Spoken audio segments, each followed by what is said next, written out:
Hey everybody, it's me, Nelson Everhart. Hey, have you played Darkmoor yet? No, not the old one, the new one. It just came out and it's been on test for a little bit. Test realm is for testing and getting, bugs out of the game. I think sometimes sort of abuse it as a spoiler and you see it all over YouTube before most people have even got a chance to play it. Not to take anything away from that whole industry, but sometimes it's nice to leave something in reserve. There's usually some element of the game that gets held back a little bit of a spoiler wall, and I'm fully in support of that.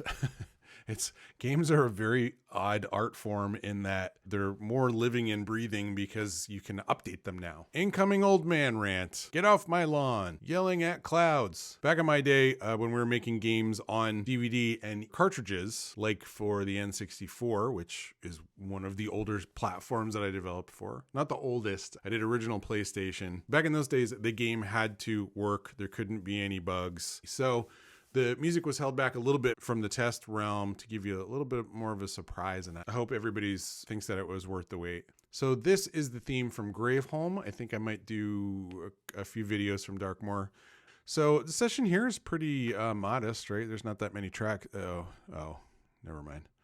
There's a lot of tracks in here. I didn't get a whole lot of, specific direction for the Darkmoor world because we'd already covered it in the Darkmoor dungeon back in editing Nelson, and this was kind of an expansion onto that realm. Additionally, I love the writing of Danny Elfman, and I've sort of steeped myself in it and informally studied it. Can I call it studying when it's really just like listened to over and over back in the day? The styles that were referenced were like the scores of Dark Shadows and Sleepy Hollow, both of which he did, and also Dracula and other vampire soundtracks. They tend to have a very kind of gothic sound and traditional orchestra, usually being a little more string heavy. I'll be honest with you guys, I had so many new ideas. This is just a genre that I'm very comfortable writing in for whatever reason, and the ideas were coming in hard and fast. I'd be driving somewhere and I'd have to pick up my phone and make a voice memo of an idea that had just popped into my head. Those ideas were coming all over the place. I'd be making a coffee and I'd have to run down the studio to get an idea down. There were a lot of ideas. Sometimes it felt a little bit disorganized. I'd be thinking an idea would go here, but then I'd have another idea for that. But that original idea was still good. Oh, maybe that would move over here. So I kept kind of jumping back and forth from all the different areas of Darkmoor. And I think that was the case with this guy. I think this was originally for the Outsiders camp, which is the first area hub that you go to. So what I wanted to borrow from the original Darkmoor score wasn't the melodies,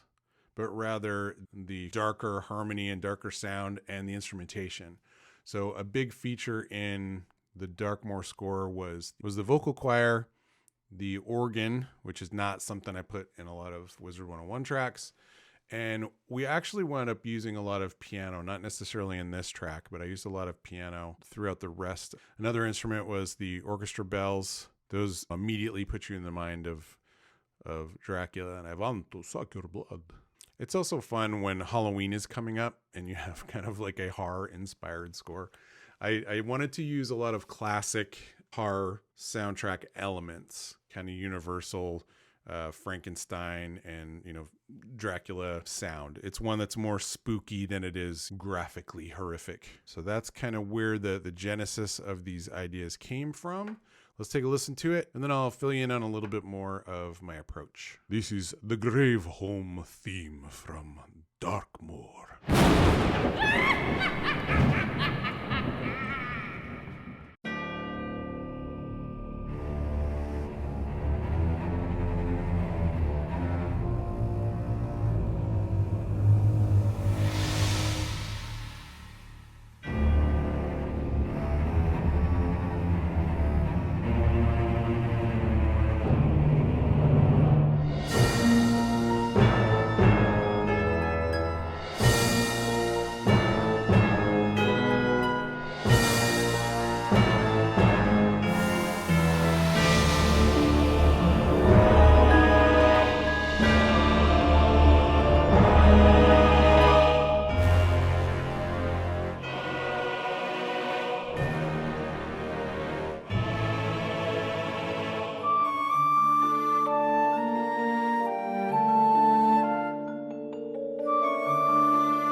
Yep, that's the loop right there. So the first thing, I see this low pad sound. I've captured the output of the instrument as audio. Most of the time I do it because the instrument itself is a huge instrument and it's taxing my computer to keep running it as a MIDI instrument. So I capture the audio and then unload it while retaining what the patch was so I can pull it back later if I need to. This wasn't the case here. Well, let me pull up the instrument, shall I? So this one was a Gravity expansion pack from Heaviosity's Gravity, and the sound actually is synced with the tempo. The only problem with that is that if you change the tempo, like I did right here, you hear like a little bit of a click as the rhythmic elements of that sound adjust to the new tempo. So if there's effects and stuff plugged in, if there's like delays, which there were on this, you hear that like click, click, click, click, and then it goes on. So I found that I had to convert that to audio here. So this is just a nice low pack. This is from that Gravity expansion pack, and it was called Vocalize, I think is the expansion pack. I used a lot of it in Wallaroo. Here I just liked it for the, low menacing tone.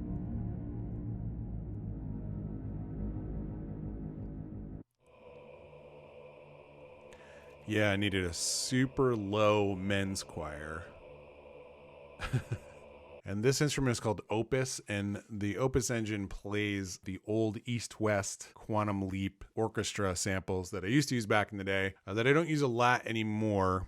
And then I do subscribe to stupid East-West Quantum Leap, subscription service that gives you access to a lot of their old stuff. I also there's some low orchestral chimes in here that sounded good, and then the staccato tuba that I used in the original Darkmoor, I did reuse that to try and keep some consistency. Hey, let's talk about the tuba for a second.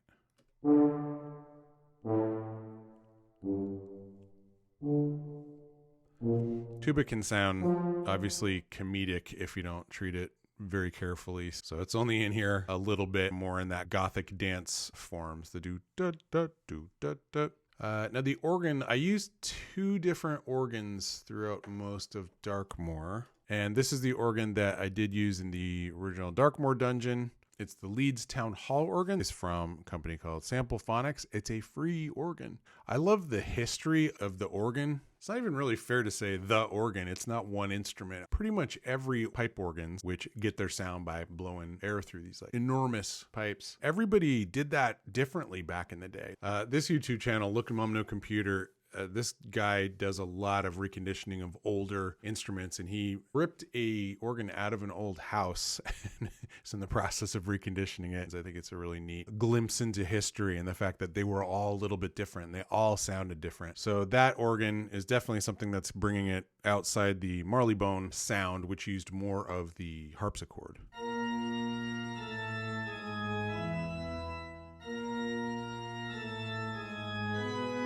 I mean, it's hard not to hear the Haunted Mansion inspiration behind that. One of the first, I had a record player, like a Fisher-Price record player when I was a little kid, and I had a lot of Disney records, and the Haunted Mansion soundtrack was there, where it was a combination of like spooky ghost stories and the music from the Haunted Mansion, which is well documented and well cemented in my brain. I did use some celeste to give it a little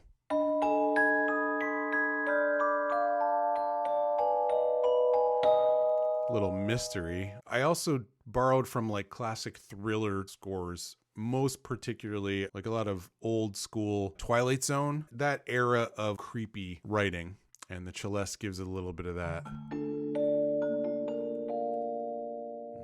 So a lot of the classic horror score writing, I noticed, used a lot of atonality, a lot of tones that would fight against each other. It's sort of non-traditional harmony to get a little bit of a unsettled emotional response.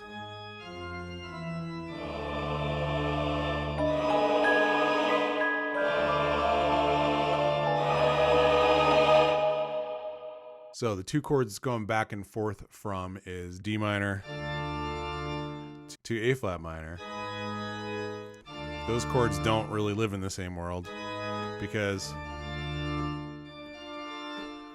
I just noticed it. You can see me play the notes right there on the keyboard. So that's a D minor, and then that's the A flat minor or G sharp minor. So those are the notes that are really giving us the cacophonies there. It's really two tritones, so the D to the A flat and the E flat to the A. You're kind of hearing both of those at the same time. That's intentional to create some atonality going on in your ears and make it not so sonorous all the time.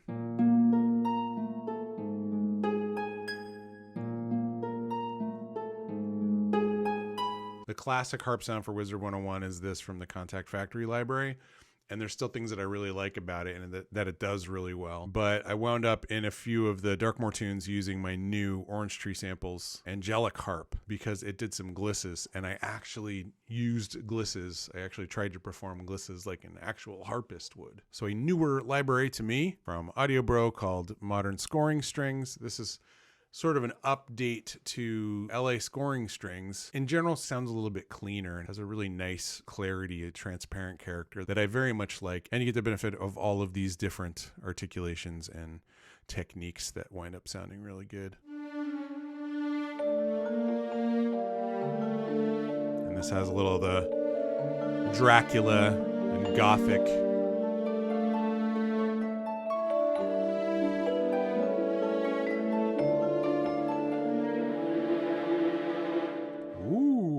I was talking about some of the other techniques. You can see the key switch down here. So we're going from a nice legato, and then here I hit that low G sharp, which switches the articulation to that little trill thing.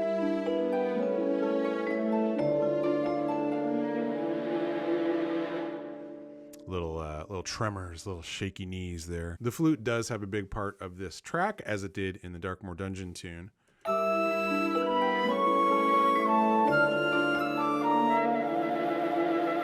And it's doing that little flutter as well.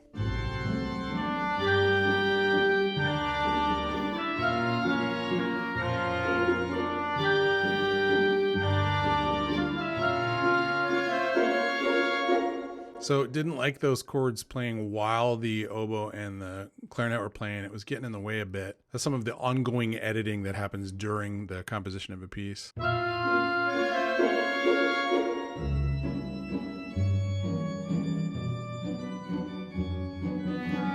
I mean, organ's pretty flexible, right? It can be playing the chords and it can also play some lead here. I like the spooky vibe it gives a medium high melody. Here it's doubling with violas and the harp and the celeste.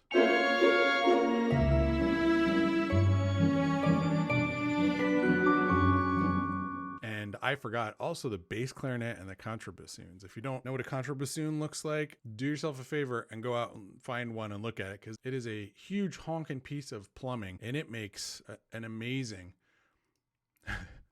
I'm trying to come up with the adjectives, and amazing is really about all I can say. It's not entirely pleasant, but it has oodles of character.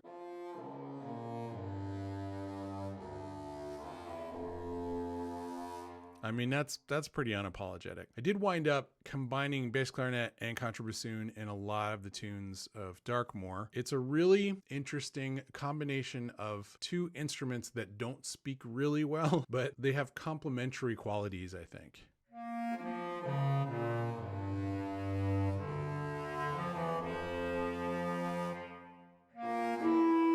That's way up on a bass clarinet.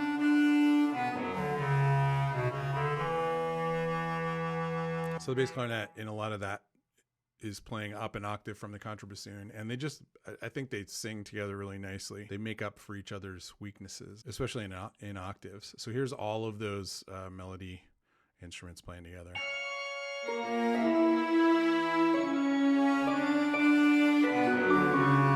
And flute is in there as well.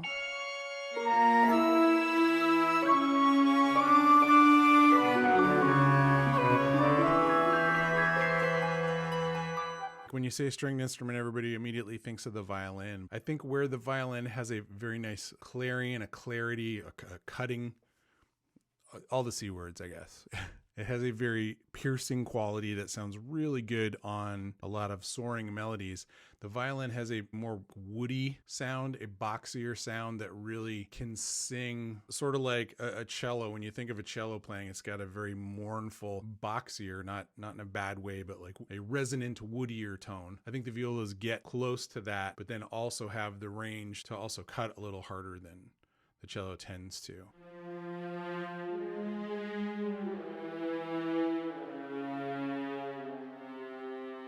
Right, a richness down there.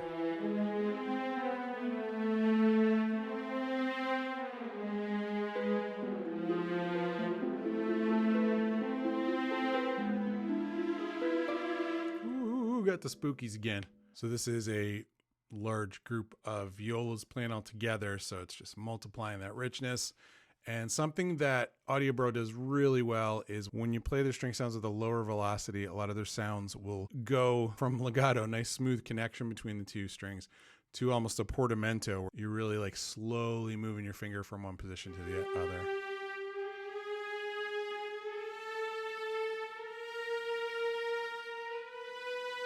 And the larger the interval,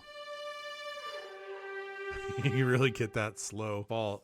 I mean, you can see it here. It goes from legato, which is just connecting the notes, to portamento. You're connecting the notes and taking your own sweet time getting there. And then there's the gliss, which is a very obvious slide down between the notes.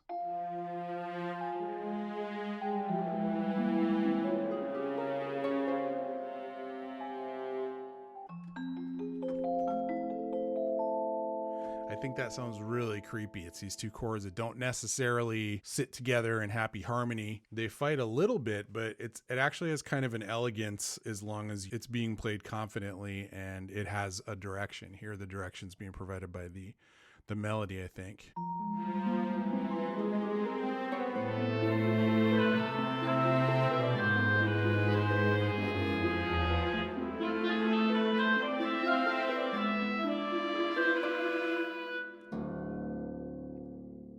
So something I do when I have to loop the tune around at the end, I have to think about where the tune is going to loop exactly. And usually you're trying to hide the loop point with a louder amplitude. So sometimes at the end of the tune, I will pare down the instrumentation so there's fewer instruments playing, so that when it goes back to the top, we get more of a splash.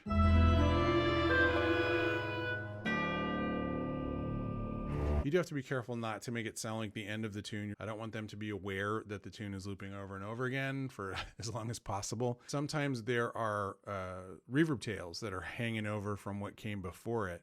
So if the opening splash isn't loud enough, so it doesn't really cover those reverb tails that are ringing out. It feels like you just change a channel and you're coming in the middle of something, right?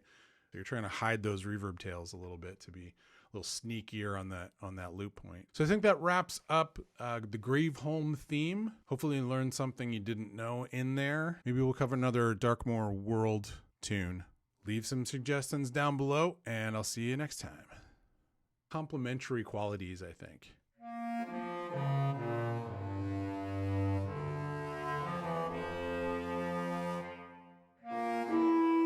That's way up on